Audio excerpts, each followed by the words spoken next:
मुर्शिद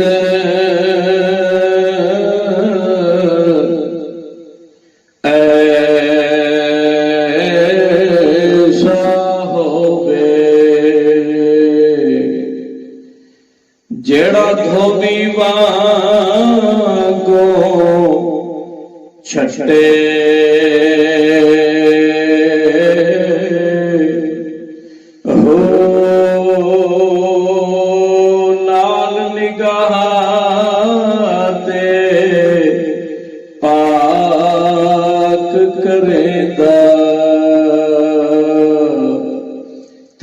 साबुण विच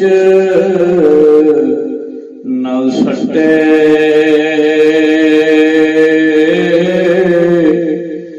हो ते मैलियां नूं कर देवे चिट्टा ते ओ जरा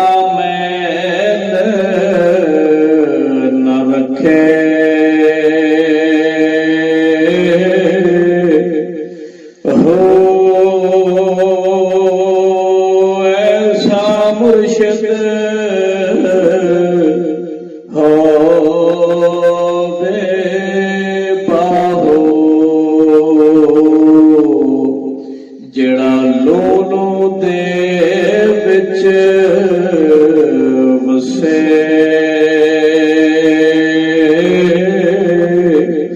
हो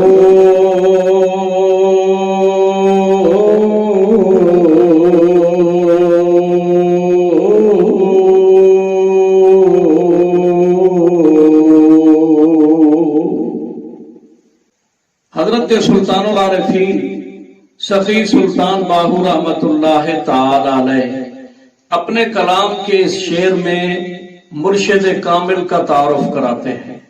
वो फरमाते हैं कि कामिल मुर्शिद ऐसा होवे जेड़ा धोबी वांगू छट्टे कि मुर्शिद कामिल वो होता है जो अपने मुरीद को ऐसे धोकर साफ कर देता है जैसे धोबी कपड़े को धोकर साफ कर देता है।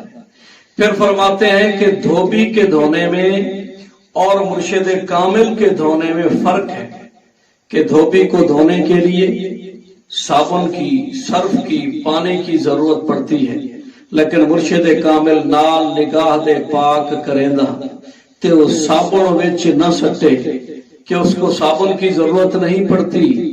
वो अपने मुरीद के दिल पे निगाह करम फरमाता है और उसके दिल को धोकर साफ कर देता है। और साफ कितना?